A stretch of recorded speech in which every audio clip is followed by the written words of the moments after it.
Então tivemos os controles dentários expostos aqui nessa tabela. O Print Check também te permite ter o controle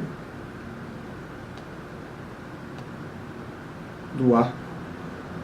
Eu posso fazer movimentos simétricos, ou seja, quando eu movimento um lado, o outro lado movimento simetricamente.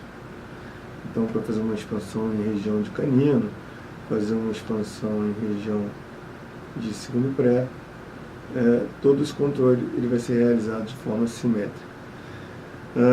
A simetria pode ser completa, pode ser apenas realizada na região anterior, e a coordenação do arco pode ser também realizada apenas na região posterior, apenas na região anterior ou no arco completo.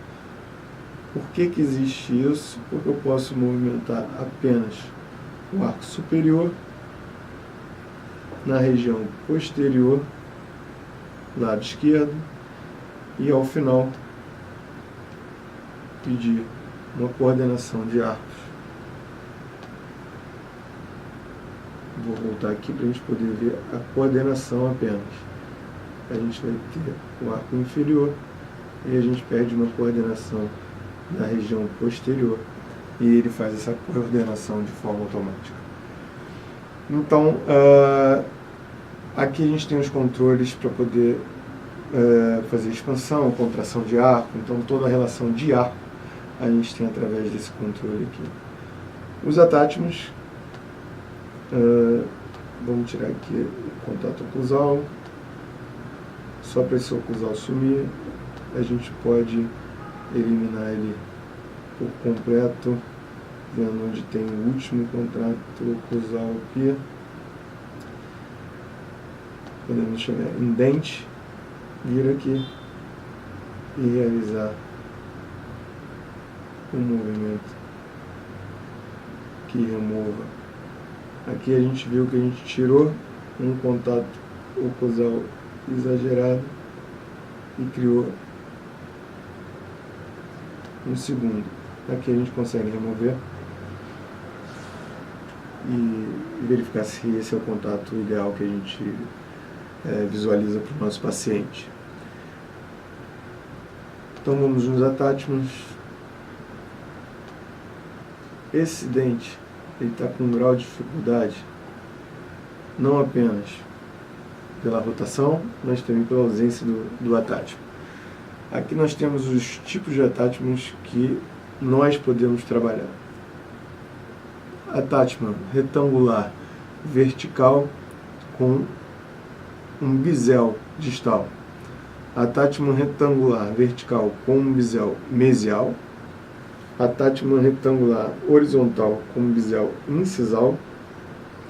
E attachment retangular horizontal com um bisel gengival. Esses são attachments elipsoides, são os attachments bem antigos, mas que você pode usar para algum tipo de retenção, algum auxílio. Eu uso pouco, mas alguns momentos eles podem ter alguma ação interessante, até porque eles, como não têm ângulos vivos, eles incomodam menos a mucosa do paciente. E aqui os attachments retangulares verticais e horizontais. Aqui a gente pode colocar os precision cuts, que são aqueles precision cuts que eu falei que na tabela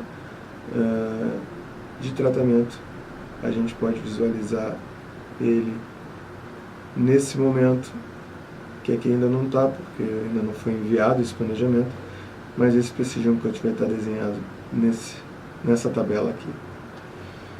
Então aqui o recorte que vai vir para encaixe do elástico, tá? E em caso de optar por um recorte para botão, ele vai vir dessa forma. Desculpem. Então ele vai vir dessa forma, em caso de você necessitar um recorte de botão.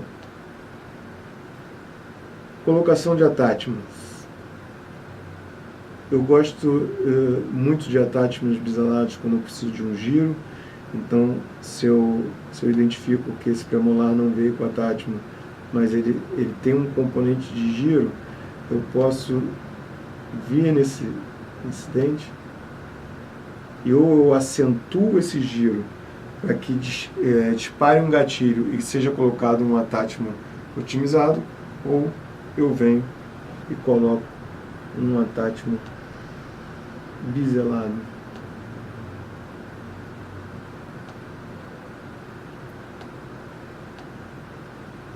Para a região que eu ache necessário esse tipo de movimento. Aqui vou botar o fundo branco para que vocês consigam observar junto comigo. Que aqui você abre setinhas, você pode fazer uma acentuação desse bisel, uma diminuição desse bisel, você pode controlar a dimensão, você pode controlar também o giro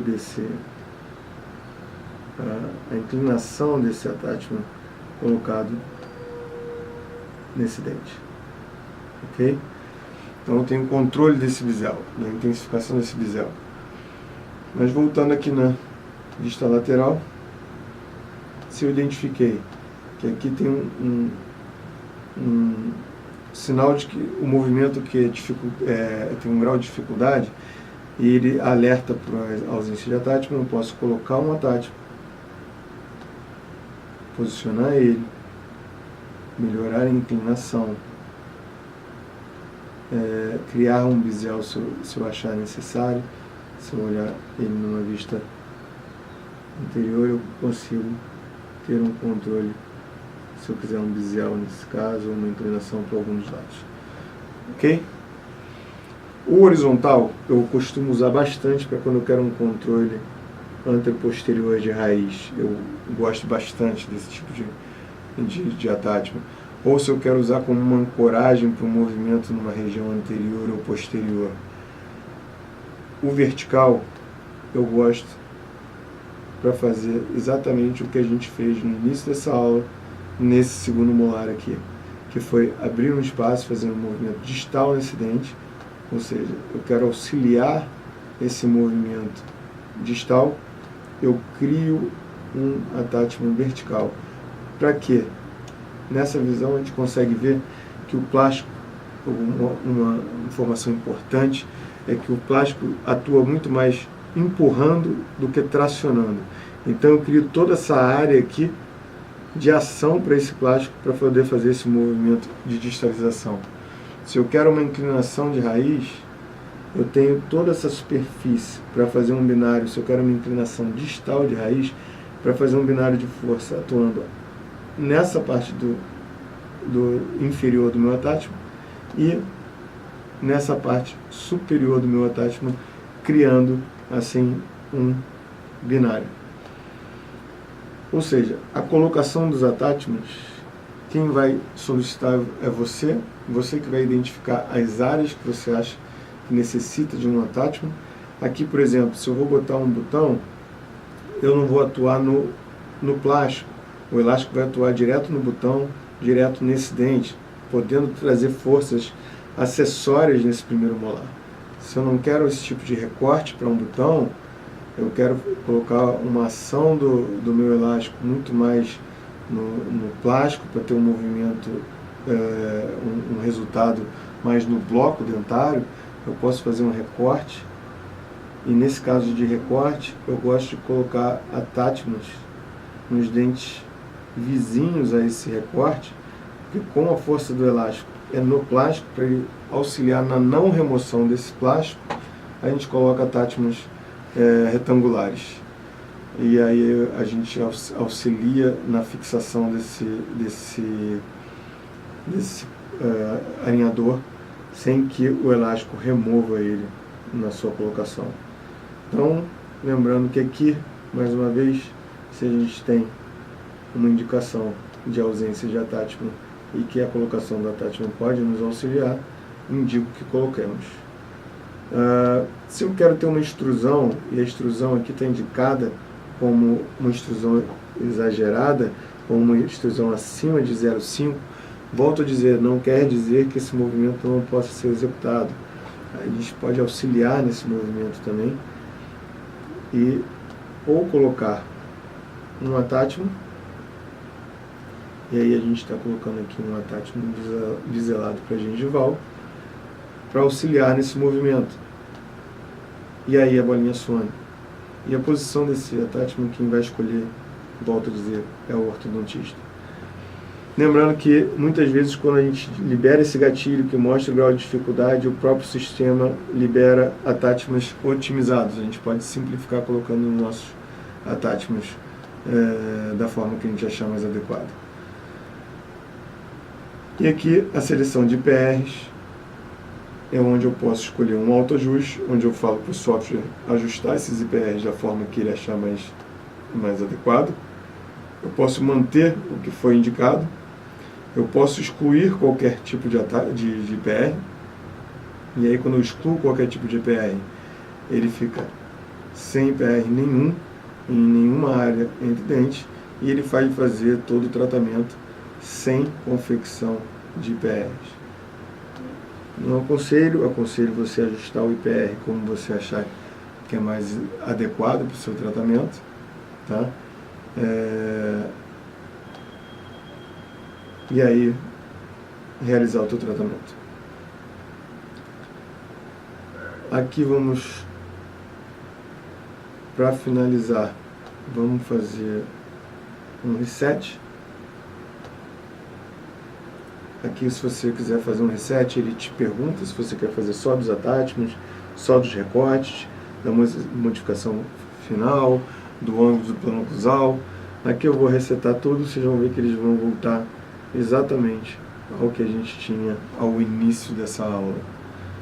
Só para a gente poder observar ou como a gente pode alterar também os IPRs. Então, aqui, se eu acho que a gente tem que fazer um IPR maior nessa região, para fazer uma retração maior, eu posso diminuir e aumentar esses IPRs através dessas setinhas, tá? Ou através da própria movimentação dentária, em que eu posso fazer um movimento lateral e aí ele vai me liberar um movimento dentário, criando também um IPR na região para a qual eu estou movimentando. Você pode observar aqui que ele criou um IPR nessa região a partir da minha movimentação. Eu posso aumentar, diminuir ou usando apenas as setinhas e adequando o seu IPR. Com isso eu acho que a gente falou de todas as ferramentas existentes aqui no CleanCheck. A gente já consegue desenvolver um CleanCheck ideal. Para quem está começando, eu sempre aconselho visitar a Galeria Global. Lá você tem vários protocolos de vários dentistas renomados e dentistas que estão executando belos tratamentos por aí, que criaram seus próprios protocolos, e você pode criar ideias e se atualizar através da Galeria Global. Espero que vocês tenham entendido, tenham gostado, que vocês consigam ter uma visualização do que é realmente o CleanCheck, do que é essa ferramenta, do que é um planejamento virtual. E aí sim a gente começa a trabalhar no nosso tratamento e começa a desenvolver um tratamento muito próximo de uma ortodontia fixa, se não igual ou até melhor em alguns casos. Porque na verdade o Invisalign, como a gente já falou no primeiro bloco, ele é um tratamento mais rápido e que com a colaboração do teu paciente, com um planejamento adequado, a gente consegue um sucesso bem adequado para o seu tratamento. Agradeço, muito obrigado a todos, até uma próxima aula.